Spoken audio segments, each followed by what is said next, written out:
오늘 본문 말씀은 가룟 유다의 죽음으로 인해서 예수님의 제자가 12이었는데 가룟 유다가 죽었기 때문에 이제 또 사도 한 명을 보선하는 그러한 장면입니다. 먼저 성도들이 요셉이라는 후보와 마띠아라는 이 두 후보를 추천한 뒤에 제비를 뽑아서 결국에는 이제 마띠아가 사도로 선출되었습니다. 성경에서 제비를 뽑는 건 요행을 바라는 게 아니죠. 하나님 모든 것을 주관하시는 분이 하나님이시기 때문에 제비를 뽑고 하나님의 섭리를 믿고 하나님의 뜻에 순종하는 것이 제비 뽑는 행위예요. 그래서 제비 뽑기를 이제 시행해야 되는데 사도를 뽑을 때 그때 이 제비 뽑기 하기 전에 이를테면 조금 전에 제가 예배 말씀 전하기 전에 기도했듯이 제비 뽑기 하기 전에 기도했던 그 내용이 오늘 본문의 말씀입니다. 오늘 메시지를 본격적으로 이제 말씀드리기 전에 먼저 가룟 유다의 마지막이 어땠는지 잠시 살펴볼 필요가 있습니다. 우리가 이제 마태복음 27장하고 사도행전 1장 이렇게 내용을 좀 합쳐보면 이런 사실을 알 수 있어요. 가룟 유다가 예수님을 은 40에 팔고 나서 뒤늦게 양심의 가책을 받습니다. 그래서 이 은 30을 어떻게 하냐면 이제 성전에 도로 이렇게 던져놔요. 그리고 이제 자살했습니다. 이 죽음이 실로 비참한 이유는 자살했기 때문만이 아니고 이 유다의 자살한 시체를 그 누구도 거둬주지 않는다는 데 있습니다. 사도행전 1장의 말씀에 보면 그러니까 이를테면 유다의 시신은 그대로 방치되었다가 목매라 자살한 채로 그대로 방치되었다가 시신이 부패하니까 결국 이제 목이 줄에서 끊어져서 이제 바닥에 곤두박질 친 거예요. 그래서 이제 내장이랑 다 이렇게 터진 거죠. 그래서 사람들이 그걸 보고 이제 피바치다, 아겔다마다 이렇게 불렀습니다. 여러분 요한복음 13장 29절 말씀에 따르면 유다는 돈을 맡았던 제자입니다. 우리 말씀 한번 같이 읽어볼까요? 시작. 어떤 이들은 유다가 돈꾀를 맡았으므로 명절에 우리가 쓸 물건을 사라 하시는지 혹은 가난한 자들에게 무엇을 주라 하시는 줄로 생각하더라. 아멘. 유다는 돈꾀를 맡았던 사람이에요. 예나 지금이나 돈은 신뢰할 만한 사람한테 맡기는 거죠. 그러니까 유다는 한때는 영광스러운 주님의 제자였고 적어도 신뢰를 받았던 제자였습니다. 그런데 그 제자가 왜 이렇게 비참하게 그 인생의 마지막을 맞이했을까요? 그 이유는 오늘 본문 25절 하반절에서 찾아볼 수 있습니다. 오늘 본문 25절 말씀 하반절 유다는 이 직무를 시작. 유다는 이 직무를 버리고 제 곳으로 갔나이다 하고 아멘. 여러분 유다가 비참한 말로를 맞은 이유는 간단했습니다. 제 곳으로 갔기 때문에, 다시 말해 자기가 원하는 곳으로 갔기 때문에, 다른 말로 얘기하면 자기 소견에 옳은 대로 행했기 때문입니다. 많은 신학자들이 유다가 은 30에 예수님을 판 것이 진짜 예수님을 죽이려고 한 것은 아니다라는 데 동의합니다. 이를테면 가룟 유다 생각에는 유대인의 왕으로 오신 예수님이 정치적인 메시아가 돼야 되는데 로마의 압제에서 우리를 해방시켜주고 나도 좀 이렇게 뭔가 열심히 있게 이 민족을 위해서 일을 해야 되는데 예수님이 자꾸 십자가에서 죽는다고 얘기하시는 거예요. 그러니까 꾀를 한 가지 유다가 냈는데 그게 뭐냐면 예수님을 판 거죠. 그러면 로마 군대가 예수님을 이제 해하려고 할 때 예수님이 화가 나서 이제 로마 군대의 권능을 발휘하고 그렇게 이제 로마를 벌할 것이다. 이렇게 생각했다고 이제 하는 것이 신학자들의 어떤 생각입니다. 만약에 이게 사실이라면 유다의 잘못은 믿음 없는 게 아니에요. 믿음 없음이 아니에요. 믿음이 있는데 어떤 믿음이요? 자기 소견에 오른 믿음. 믿음이 있는데 자기가 원하는 걸 쟁취하려고 하는 그 믿음. 이 믿음이 잘못된 것이죠. 불행하게도 유다는 끝까지 자기가 원하는 곳으로 갔습니다. 양심에 찔렸어요. 그러니까 예수님을 팔고 예수님이 십자가에 돌아가신 뒤에 양심에 찔렸어요. 그러면 회개했어야 되는데 그렇게 하지 않고 그냥 자기의 손으로 하나님 주신 생명을 마감했습니다. 성경에 기록되어 있지 않은 일이기 때문에 어디까지나 추측일 뿐입니다만 만약에 가룟 유다가 회개했다면 어쩌면 부활하신 예수님은 디베레우스의 베드로가 아니라 이 피바티의 유다를 가서 그를 용서하고 품어주셨을지도 모르겠습니다. 이처럼 유다는 자기 뜻대로 행하여서 예수님을 팔고 지금까지도 저주의 대명사로 불리고 있지만 이와는 대조적으로 나머지 11제자 그리고 오늘 이제 선출된 이 마띠아까지도 이제 초대교회를 탄생시키고 인류의 역사를 새롭게 하는 주인공이 되었습니다. 근데 이들도 사실은 자기 소견에 옳은 대로 행할 때가 있었어요. 베드로도 자기 소견에 옳은 대로 예수님을 3번 부인했고 야고보와 요한도 자기 소견에 오른 대로 우리 중에 한 명은 주님의 좌편에, 한 명은 주님의 좌편에 있게 해주십시오, 이렇게 했던 사람들이죠. 하지만 끝까지는 자기 소견에 오른 대로 가지 않고 돌이키고 하나님의 뜻대로, 하나님이 원하시는 대로 행했습니다. 어떻게 이들이 하나님이 원하시는 대로 행할 수 있었을까? 오늘 본문 24절에서 힌트가 있다고 생각합니다. 오늘 본문 24절 상반절의 말씀입니다. 같이 읽겠습니다. 시작. 그들이 기도하여 이르되 뭇 사람의 마음을 아시는 주여, 이 두 사람 중에 누가 주님께 택하신 바 되어. 그들이 기도하여 이르되 뭇 사람의 마음을 아시는 주여. 다시 말해서 모든 사람의 마음을 아시는 주님이라고 기도하고 있습니다. 지금 모여있는 사람은 예수님의 직계제자를 비롯해서 약 한 120문제 정도까지 해서 120명 정도라고 생각합니다. 그들은 하나님께서 우리 중에 누구 어떤 특정인의 마음만 아는 것이 아니고 우리 모든 사람의 마음을 안다라고 고백하고 있습니다. 이게 얼마나 놀라운 믿음의 고백입니까? 하나님은 우리 모든 사람의 마음을 알고 계십니다. 아멘. 오늘 본문 26절에 보면 그렇게 기도한 뒤에 제비를 뽑아서 이제 요셉이 아니라 마띠아가 사도로 선출됩니다. 그래서 전통적인 해석은 뭐냐면 요셉보다 마띠아가 더 뛰어났을 것이다. 그래서 요셉보다는 마띠아가 사도가 돼서 더 뛰어난 사람이 이제 사명을 감당해야 됐을 것이다. 이렇게 이제 생각하는 게 전통적인 추측 해석이었습니다. 최근에 조금 재밌는 해석을 봤어요. 뭐냐면 이 모든 사람의 마음을 아시는 주님께서 사도로 좀 더 부족한 요셉보다 뛰어나지 않았던 마띠아를 오히려 선출했다, 이런 거예요. 그러니까 오히려 요셉이 더 뛰어난 성품을 가지고 있었다, 이런 해석이죠. 왜냐하면 그러니까 요셉은 제비뽑기에 탈락해도 하나님의 부르심 앞에서 순종하고 겸손하게 자기의 그 위치를 하면서 일평생 하나님을 위해 살아갈 수 있는 그러한 신앙의 성품이었던 반면에 마띠아는 이제 제비에 탈락되는 것을 받아들일 수 없었기 때문에 하나님이 그렇게 하셨을 것이다 라는 해석입니다. 물론 이 일에 대해서 어떤 언급도 더 정보가 없어서 추측할 수는, 이제 확언할 수는 없지만 나름대로 일리 있는 해석이다라는 생각이 들었습니다. 사랑하는 성도 여러분, 하나님은 우리의 모든 마음을 잘 알고 계십니다. 아멘. 우리가 하루하루 살아가는 게 어떠한 일인지 하나님이 알고 계세요. 우리가 지금 여기에 어떤 마음으로 와 있는지, 오늘 하루를 지내면서 내 심령이 참 어떠했는지 하나님께서 모두 다 알고 계십니다. 이 예배 자리를 지키기 위해서 어떤 각오가 필요한지, 또 믿지 않는 가족들, 우리의 자녀들 위해서 어떤 마음으로 기도하고 있는지, 때로는 주님을 선택하기 위해서 내가 어떠한 대가를 포기하고 있는지, 주님께 모든 걸 맡기기에 우리가 또 얼마나 연약한지, 이 연약함까지도 그럼에도 불구하고 용기 내서 주님 앞에 어떤 마음으로 나오는지 하나님은 다 알고 계십니다. 하나님 우리의 모든 것을 알고 계시는 분인 줄 믿습니다. 아멘. 요즘에 제가 가진 목표 중에 하나는 좋은 아빠가 되는 거예요. 좋은 아빠여야 되는데 하여튼 그렇습니다. 그래서 여러분도 좋은 부모님 되시길 주님의 이름으로 축복합니다. 아멘. 이 일이 참 쉽지가 않죠. 그렇죠? 머리로는 알아요. 저는 아버지가 일찍 돌아가시고 또 이제 했기 때문에 아버지한테 이제 매 맞고 이랬던 기억들이 있어서 좋은 아빠를 경험한 기억이 많이 없어요. 그래서 이제 말씀 보면서 이제 사무엘 묵상하면서, 사무엘이 위대한 선지자였으나 자녀들은 잘못 키웠잖아요. 그래서 이런 거 묵상하면서 그렇게 되지 않기 위해서 참 많이 노력했습니다. 막 책도 보고요, 공부하고. 그래서 머리로 많이 알죠. 아이를 혼낼 때, 그러니까 아이의 말에 끝까지 귀를 기울여야 된다. 이게 참 쉽지 않잖아요. 얘가 얼마나 의미 없는 것과 같은 말을 많이 합니까? 듣는 게 쉽지 않아요. 그리고 감정을 잘 알아줘야 된다, 막 이런 얘기하죠. 감정 코칭 그래가지고 감정 잘 알아줘야 되고 공감해줘야 되고, 그러니까 감정은 받아주되 행동에는 한계를 정해줘서 그렇게 해야 된다. 얼마나 아름다운 말인지 실제로 해보면 어때요? 막 내 감정이 올라오죠, 막 올라오고.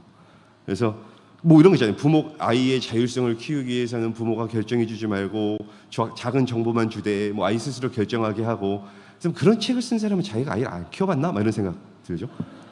막 그러니까 머리로는 알지만 이렇게 사는 게 쉽지 않잖아요. 그래서 원하지 않는 상황이 펼쳐지면, 그죠?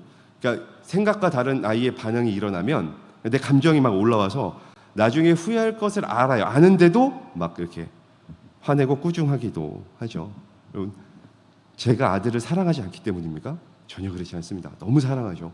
하지만 완전한 부모가 되기 위해서 제가 연약하기 때문입니다. 그래서 나도 모르는 사이에 연약해서 자녀의 눈높이가 아니라 자꾸 어른의 눈높이로 대하기 때문에 그렇죠.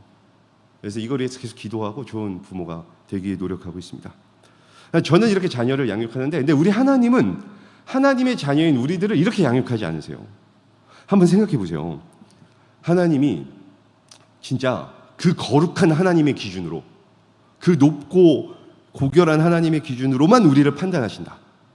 그런데 그 하나님은 언제나 우리를 지켜보고 있기 때문에 피할 데도 없어서 그냥 계속 일거수일투족을 감시당하고 계속 이거 안 돼, 이거 안 돼, 저거는 돼, 이렇게 하면 우리 얼마나 숨막히게 살겠습니까?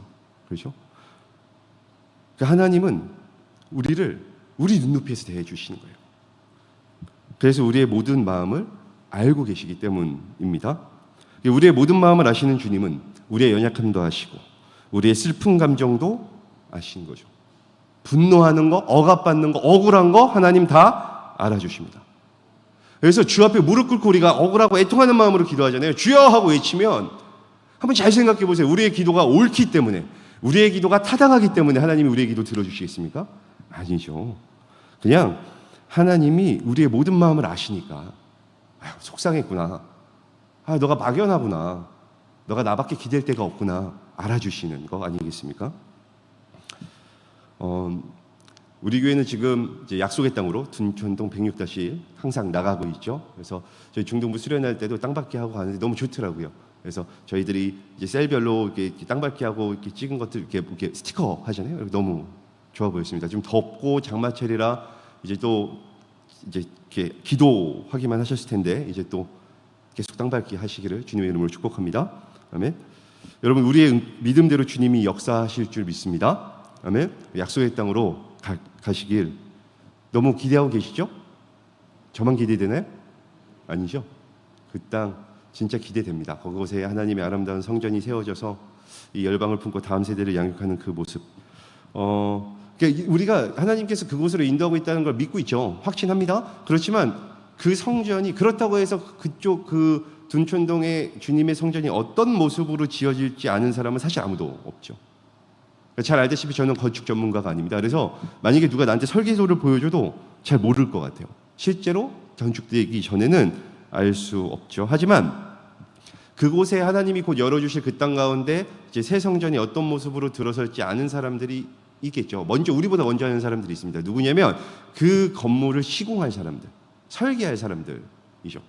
그러니까 왜냐하면 그 완성된 모습이 그들의 머리에서 나왔고 그들의 그 설계도대로 시공할 것이기 때문에 그렇습니다. 제가 무슨 얘기를 하고 싶은 거냐면 집을 만드는 사람보다 그 집에 대해서 더 정확하게 아는 사람은 없어요.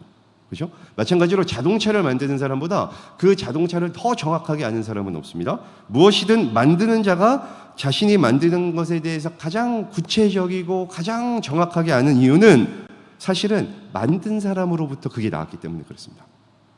예레미야 1장 5절이 이렇게 증언합니다. 예레미야서 말씀입니다. 같이 한번 합독하겠습니다. 시작. 내가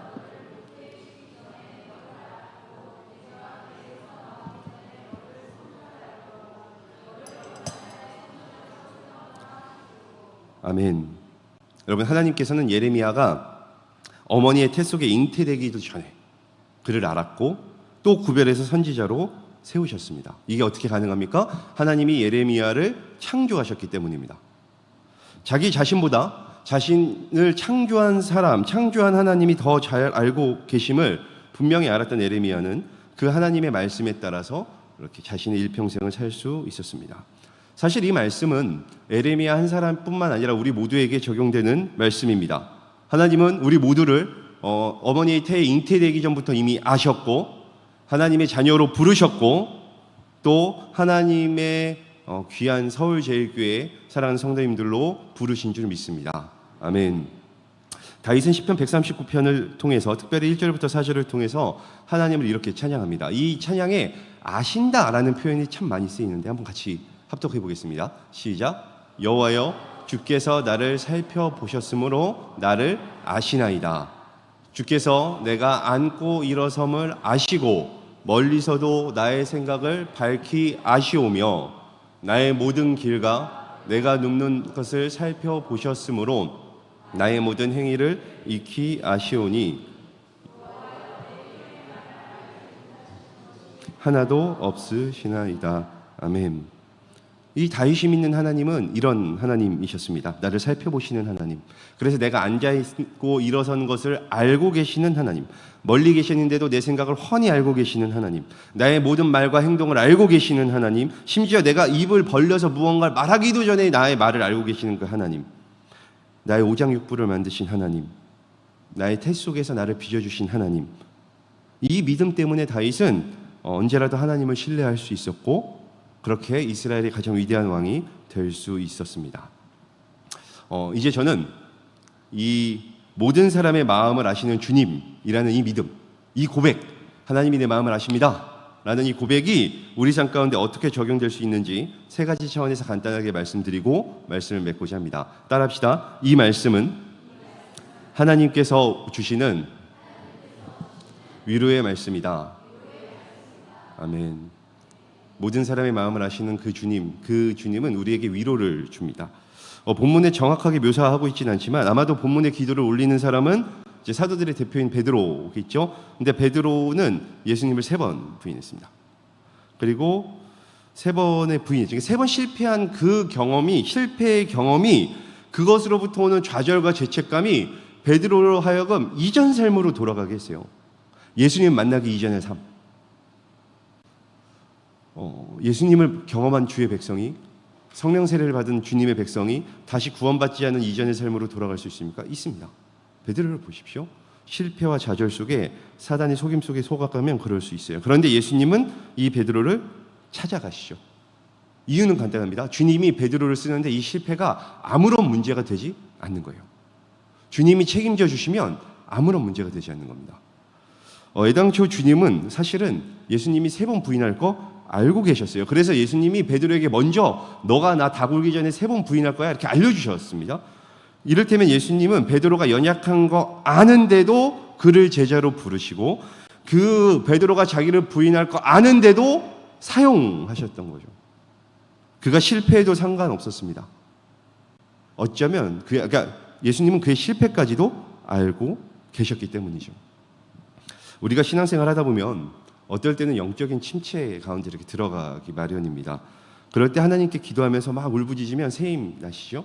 그래서 혹시 우리 가운데 그런 주님이 주시는 힘 공급받아야 되는 분들이 있으면 이 저녁 주님으로부터는 거룩하고 신령한 힘을 충만하게 받으시길 주님의 이름으로 축복합니다.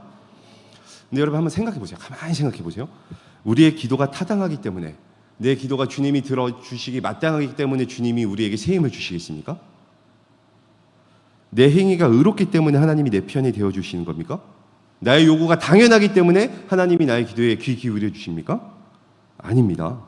우리가 하나님의 자녀니까 사랑하는 자식의 마음을 모두 아는 하나님께서 가만히 계실 수 없으니까 들어주시고 위로해 주시고 내 편이 되어주시고 하나님께서 힘을 주시는 것입니다. 여러분, 우리 중에 사기꾼과 동업할 사람 있으십니까? 성범죄자에게 자기의 딸을 과외시킬 사람 있으십니까? 절대로 그럴 사람 없을 겁니다. 왜냐하면 도저히 신뢰가 가지 않는 사람들이기 때문이죠. 그런데 우리는 주님 앞에서 정가 몇 번입니까? 얼마나 많은 죄악을, 얼마나 많은 실수를, 얼마나 많은 잘못을 반복해서 계속해서 주님 앞에 행하게 됩니까? 내가 홀로 있을 때, 자신이 홀로 있을 때 내가 어떤 생각과 어떤 행동을 하는지 많은 사람 앞에 공개적으로 말할 수 있는 사람이 과연 누가 있겠습니까?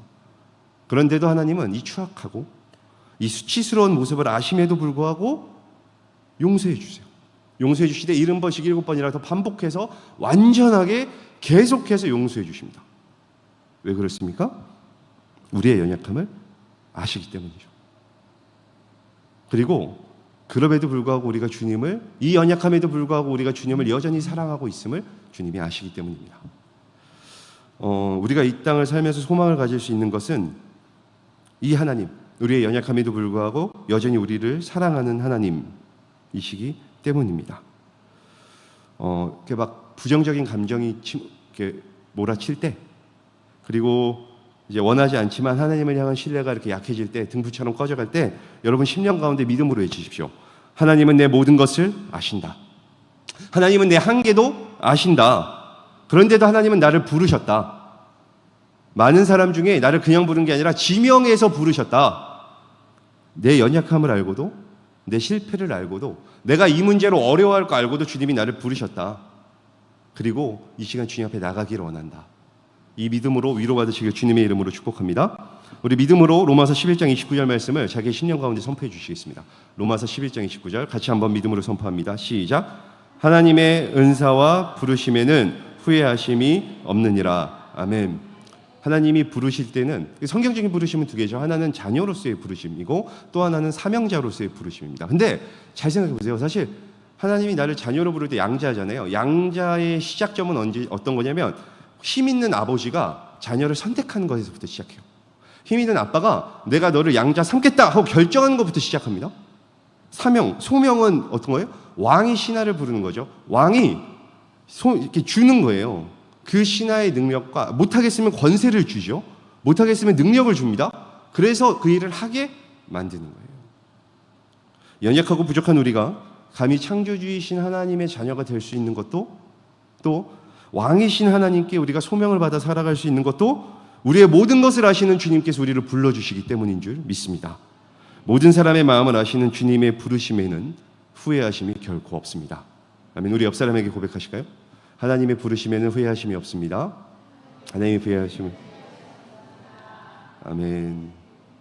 네. 이게 몰입해서 여러분 말씀 들으시느라고 잘 모르겠지만 시간이 많이 갔어요. 그래서 이제 곧 설교 마쳐야 되는데 3개 해야 되는데 하나 했는데 벌써 끝나가지고 어떡하죠? 네. 이거 무슨 앵콜 받는 느낌이에요. 할게요. 예, 할게요. 두 번째. 따라합시다. 이 말씀은 경고의 말씀이다. 성경을 보면서 제가 참 궁금한 게 어떤 사람 똑같이 잘못을 했는데 어떤 사람한테는 하나님이 긍휼을 베풀어 주세요. 근데 어떤 사람한테는 하나님이 심판하십니다. 이 중심이 뭘까? 이 기준이 뭘까? 제가 볼 때 이 기준은 바로 마음의 중심입니다. 그러니까 마음은 원하는데 육신이 약하면 하나님이 긍휼히 여기시지만 마음 자체가 주님을 떠나 있으면 그것은 심판의 대상이 되는 것이죠. 여러분, 하나님은 모든 사람의 마음을 아시기 때문에 형식적인 신앙을 배척합니다. 제가 얼마 전에 이렇게 인터넷으로 뉴스 보다가 참 쇼킹한 여론조사를 봤어요. 미국에서 라이프웨이 리서치라는 곳에서 여론조사를 했는데요. 미국 이야기입니다. 이제 주일 성수에 관한 이슈가 나왔어요. 근데 악천후 때문에 예배를 가지 않을 수 있다라고 응답한 사람이 10명 중에 몇 명인 줄 아세요? 몇 명 정도 될 것 같아요? 10명 중에 10명이요? 너무 세지 않아요? 10명 중에 8명이 악천후 때문에 비가 오면 교회를 안 갈 수 있대요. 너무 충격적이었어요. 막 54% 수면을 보충하기 위해서는 예배 안 갈 수 있다. 나들이 등 야외 활동으로 55%가 예배 안 갈 수 있다. 주일 성수 안 할 수 있다. 친구와 약속이 있으면 51%가 안 할 수 있다. 심지어 스포츠 경기 관람하기 위해서는 42%가 주일 성수 안 할 수 있다. 미국의 실태입니다. 우리나라도 이제 오죠. 그래서 우리나라 그 목회 데이터 연구소라는 곳이 있어요. 거기서 이제 대학생 의식조사, 기독 대학생들 의식조사했는데요. 무려 22%만 어떤 일이 있어도 주일 성수를 합니다. 이렇게 응답했다고 해요. 우리나라도 이미. 6.25 전쟁 때도 우리 민족은요. 6.25 전쟁 때도 예배를 거르지 않은 민족이에요. 그래서 이렇게 나와 있죠. 이렇게 부산에서 이렇게 부산이면 전쟁 중에 우리가 이제 몰릴 때잖아요. 이제 인천 상륙작전이 좀 직전에 몰려서 패배의 그림자가 들어섰을 때 부산에서 주일이 됐는데 4,000명이 모여가지고 예배드렸던 저력 있는 민족이 우리 민족입니다. 그런데 지금 22%만 어떤 일이 있어도 주일 성수를 하겠다 이렇게 이야기하고 있습니다. 여러분, 제가 이런 얘기하면 젊은 다음 세대한테 하잖아요. 그러면 이렇게 막 율법주의 같은 얘기하는 걸 오해받습니다. 저는 이런 얘기하고 싶은 게 아니죠. 그냥 이렇게 코로나가 어쩔 수 없는 상황에서 온라인 예배가 열리면서 참 의식들이 많이 바뀐 것 같아요. 제가 하고 싶은 얘기는 뭐냐면 형식주의입니다. 형식주의. 여러분, 우리가 예언서를 읽을 때 선지자들이 계속 그러잖아요. 이스라엘 백성들한테 너희가 하나님을 떠났다. 그래서 오해하기 쉬운데 여러분, 우리가 오해하지 말아야 될 게 있어요. 이스라엘 백성들 하나님 떠난 적이 한순간도 없습니다. 그럼 하나님이 틀린 거야. 그러니까 우리의 기준으로 보면 그래요. 이스라엘 백성들 한순간도 하나님 앞에 제사 드리지 않은 적 없었어요. 이스라엘 백성들 어디를 가든 성소, 성전, 회막, 성당 하나님 앞에서 하나님 주일마다 모였고요. 항상 제사를 드렸습니다. 근데 다만 뭐 했냐면 이렇게 여호와를 섬기면서 이렇게 바알도 같이 섬겼던 거예요. 여호와를 섬기면서 몰렉도 같이 섬겼던 겁니다. 그러니까 하나님을 섬기면서 동시에 풍요롭고 싶어져서 다른 신도 같이 섬겼던 거죠. 하나님이 이 모습 보면서 야, 너희가 어떤 상황에도 좀 잘 살고 싶은데 그래도 나를 섬기는구나 이렇게 고마워하지 않으세요? 하나님이 이거 보면서 야, 너가 그래도 바알을 섬기면서 바알한테는 조금 드리고 나한테 더 많이 드리는구나. 야, 네가 나를 더 이렇게 섬기는구나. 이렇게 말씀하지 않으십니다. 뭐라고 말씀하십니까? 너는 나를 경외하지 않는다. 너가 나로부터 떠났다. 악의 길로 간다. 심판받는다. 선언하시는 거죠. 왜 그렇습니까? 하나님이 마음의 중심을 아는 거예요. 마음이 하나님으로부터 떠났으나 형식으로만 붙어있는 신앙, 하나님의 심판이 대상이 됩니다. 여러분 마태복음 6장 18절은 하나님을 어떻게 묘사하냐면 은밀한 중에 보시는 분 이렇게 묘사합니다. 같이 한번 말씀을 읽어볼게요. 시작. 이는 금식하는 자로 사람에게 보이지 않고 오직 은밀한 중에 계신 내 아버지께 보게 하려 함이라. 은밀한 중에 보시는 내 아버지께서 갚으시리라. 아멘. 여러분 하나님은 은밀한 중에 보십니다. 저는 이 자리에 온 여러분들이 어떠한 상황에 있는지 또 어떤 마음으로 이 자리에 앉아서 예배드리는지 알 수 없습니다. 하지만 하나님은 다 알고 계십니다. 어떠한 기대로 지금 예배를 드리는지, 어떠한 심령으로 하나님의 말씀을 사모하는지 하나님은 모두 다 아십니다. 그래서 하나님의 긍휼하심, 하나님의 긍휼, 은혜에 누구도 의의를 제기할 수 없습니다. 그리고 하나님의 심판에도 누구도 이유를 달 수가 없습니다. 사랑하는 성도 여러분, 우리 모든 사람의 마음을 아시는 주님 앞에 낮은 마음으로, 겸손한 마음으로 주님 앞에 나가기를 축복합니다. 아멘. 그런 주님 앞에 나가되 갈급한 심령과 또 간절한 마음으로, 상한 심령으로 나가시길 주님의 이름으로 축복합니다. 그럴 때 하나님께서 우리 가운데 긍휼을 베푸실 줄 믿습니다. 아멘. 이제 찬양을 해야 될 것 같은데 마지막이 남아서요. 그래도 할게요. 네, 하겠습니다. 좀 빨리 할게요. 마지막으로 세 번째, 그러니까 우리가 이 말씀을 진정으로 깨달았다면, 그러니까 하나님이 모든 사람의 마음을 아시는 주님이라서 그래서 우리를 위로하기를 원하시고 또 우리에게 때로는 경고하시는 분임을 알았다면, 이제 세 번째 우리가 뭐 해야 되냐면, 따라합시다. 이제는 우리가 하나님의 뜻을 알아야 된다. 제가 질문하겠습니다. 내 뜻이 중요합니까? 하나님의 뜻이 중요합니까? 하나님의 뜻이 중요합니다. 나의 뜻대로 되는 게 중요합니까? 좋은 겁니까? 하나님의 뜻대로 되는 게 좋은 겁니까? 하나님의 뜻대로 되는 게 좋은 겁니다. 그래서 하나님의 마음을 아셔야 돼요. 저 이걸 소통의 관점에서 얘기하고 싶어요. 왜 유명한 이야기죠? 소와 사자가 결혼한 이야기. 소가 남자고 놀랍게도 사자가 이제 아내라고 칩시다. 사자가 아내라고. 그래야 재밌어요. 사자가 이제 세상에서 가장 아름다운 신부인 사자가 등치는 집채만한데 하여튼 신랑 소를 위해서 이제 저녁을 마련하는 거예요. 그래서 이제 최고급으로 차려야겠다 그래서 아주 좋은 1등급 한우로 이제 소인 남편한테 접시 차려주는 거예요. 그러면 그 소가 와서 먹겠습니까? 못 먹죠. 반대로 이 소가 내 식성을 모르는구나. 그래서 아내를 위해서 이제 소가 반찬을 차려주죠. 그러면서 역시 몸에 좋고 맛도 좋은 유기농 채소로 해가지고 막 저녁을 차려줘요. 그러면 아내인 사자가 그걸 먹을 수 있겠습니까? 못 먹죠. 못 먹습니다. 하나님과 우리의 관계도 마찬가지죠. 우리가 하나님을 사랑한다고 하면서 하나님이 원하시는 방법으로 사랑을 표현하지 않으면 그건 아무런 필요가 없는 거예요. 반대로 우리가 그러니까 이런 관점으로 하나님이 나를 사랑하신다면 이 기도 반드시 들어주세요. 하나님이 나를 사랑하신다면 반드시 물질적인 축복을 주세요. 하나님 이렇게 축복 주세요. 이렇게 하는 것은 매우 어리석은 일이죠. 하나님이 가진 무한한 사랑을 이해하려 하지 않고 우리가 가진 좁은 시각만으로 하나님께 요구한다면 우리는 결코 하나님의 깊은 축복을 맛볼 수가 없습니다.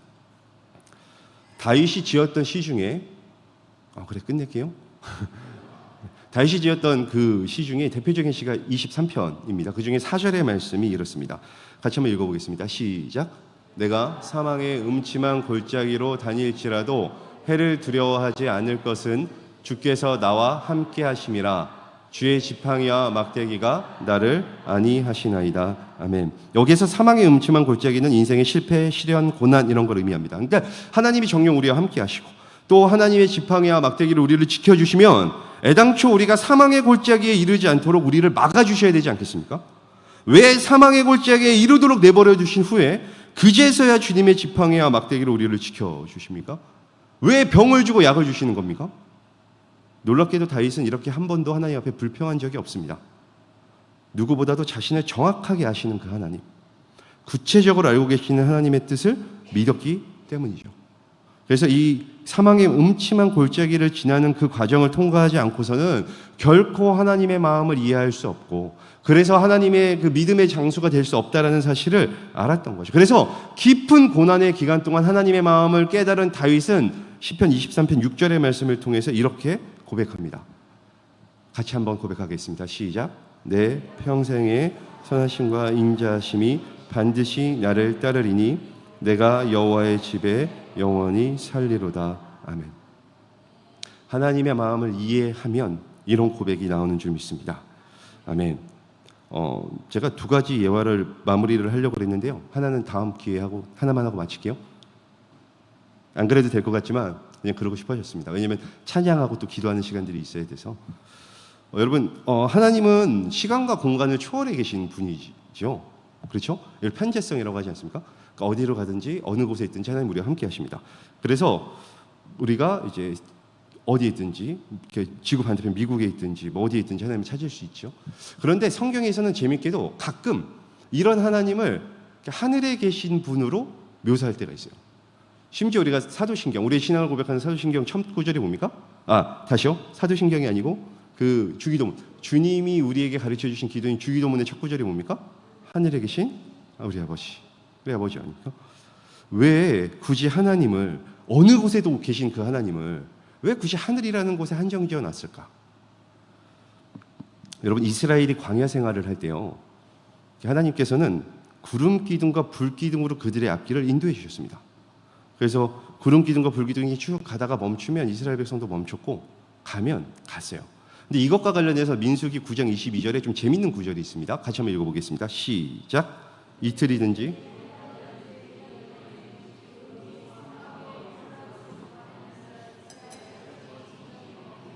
행진하지 아니하다가 떠오르면 행진하였으니. 아멘. 이 말씀에 의하면 구름이 무려 1년 동안 안 움직이면 어떻게 했어요? 그냥 1년 동안 머무는 거예요. 그리고 그냥 텐트를 치자마자 만약에 구름이 움직이면 다시 짐을 출실해서 갔죠. 그러면서도 이들은 왜 지금은 이렇게 빨리 갑니까? 왜 지금은 이렇게 오랫동안 머물러 있습니까? 이렇게 불평하지 않았어요. 그냥 구름 기둥과 불 기둥의 인도를 그냥 따라갔습니다. 어떻게 그럴 수 있었을까요? 여러분, 구름은 땅에 있지 않고 하늘에 있습니다. 그리고 하늘에서는 땅에서 볼 수 없는 것들을 다 내려다 볼 수가 있습니다. 어느 길을 선택하는 것이 가장 유익한지, 왜 아무 일도 없는 것처럼 보이지만 왜 지금은 나가야만 하는지, 왜 지금은 멈춰서야만 하는지, 왜 지금은 밤을 새면서까지 고생하면서 수고해야 하는지, 땅에서는 보이지 않는 것들이 하늘에서는 다 내려다 보이죠. 우리 하나님은 하늘에 계셔서 이렇게 우리의 모든 것을 다 알고 계십니다. 그리고 우리에게 가장 귀한 것으로, 가장 선한 것으로 인도해 주시는 분인 줄 믿습니다.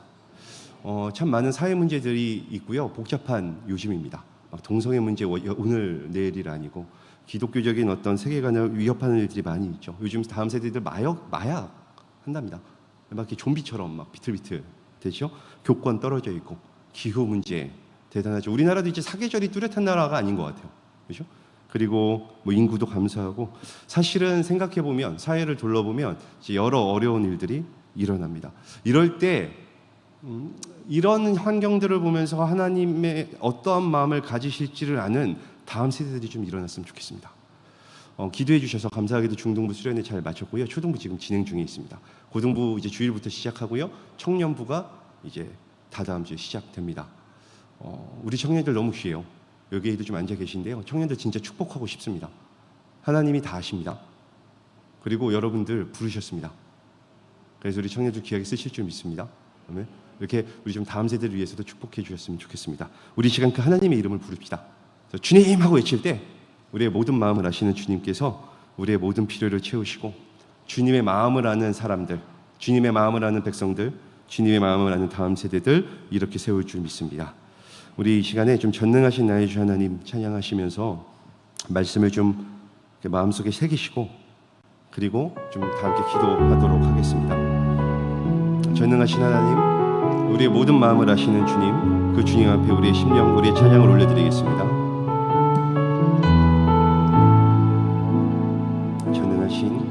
전능하신 나의 주 하나님은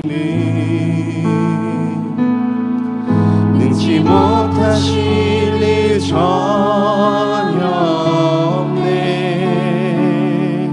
우리의 모든 난구도 우리의 모든 생각도 우리의 모든 꿈과 모든 소망도 신실하신 나의 주 하나님, 신실하신 나의 주 하나님은 우리의 모든 괴로움 바꿀 수 있네. 불가능한 일을 하시고 죽은 자를 일으키시니 그는 이길 자 아무도 없네. 주의 말씀 의지하여 깊은 곳에 금을 던져 오늘 그가 놀라운 일을 이루시는 것 보라. 주의 말씀 의지하여 믿음으로 금을 던져 믿는 자에게 능치 못함 없네. 주의 말씀 의지하여, 주의 말씀 의지하여 깊은 곳에 금을 던져 오늘 그가 놀라운 일을 이루시는 것 보라. 주의 말씀 의지하여 믿음으로 금을 던져 믿는 자에게 능치 못함은 우리의 심령으로 다시 한번 고백합니다. 전능하신 나의 주 하나님, 전능하신 나의 주 하나님은 우리의 기도를 듣고 계시는 그 주님께 마음을 쏟아놓겠습니다. 능치 못하실 일 전혀 없네.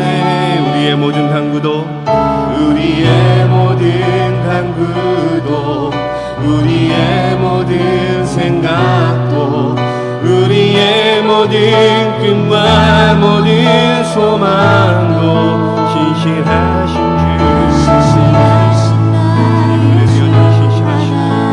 주, 주님은 여전히 우리를 지켜주시는 분이십니다. 주님은 여전히 우리를 바라보는 분이시고 주님은 여전히 우리를 사랑하는 분이십니다. 그 주님 앞에 나아갈 때 이 시간 성령으로 우리의 심령을 뜨겁게 하시고 아버지, 이 시간 우리의 마음에 불붙는 성령의 영을 일으켜주시옵소서.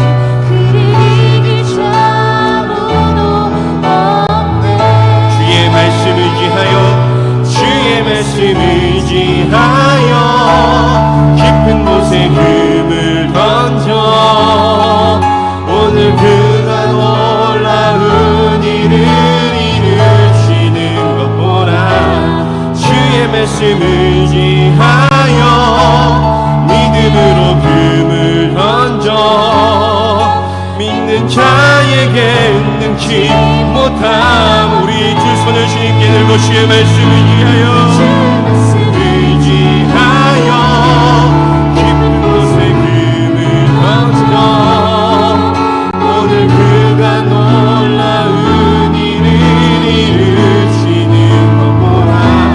주의 말씀 의지하여 믿음으로 금을 던져 믿는 자에게 능치 못함 없네. 믿는 자에게 능치 못함 없네. 믿는 자에게 능치 못함 없네. 한 번 더 고백합니다. 믿는 자에게 능치 못함이 믿는 자에게 능치 못함 없네. 우리 이 시간 기도하실 때에 여러분, 우리 눈에 우리가 원하지 않는 결과가 보인다고 해서 얼마나 주님을 또 원망했습니까? 우리 계획과 어긋나는 상황이 전개되었다고 주님을 부정한 적은 또 얼마나 많았습니까? 아무도 아무리 몸부림쳐도 벗어날 수 없는 고난 앞에 혹시 두려움에 사로잡히지는 않으셨습니까? 하지만 우리를 자녀 삼아주신 주님께서는 죽음의 권세를 이기고 살아나신 부활의 주님이십니다. 온 우주를 창조하신 창조의 하나님이십니다. 동정녀의 몸에 아이를 탄생시키신 전능하신 하나님이십니다. 이 하나님 우리의 마음을 아시고 이미 우리에게 좋은 것으로 주고 계십니다. 하나님, 이 하나님을 믿음으로 기도하오니 하나님 우리 강구에 응답하여 주시옵소서. 우리 사랑하는 담임 목사님을 위하여서, 우리 사모하는 약속의 땅 둔천동 땅을 위하여서, 또 우리 환우들과 사랑하는 지체를 위하여 우리 주의 이름 세 번 외치고 기도하며 나가겠습니다. 주여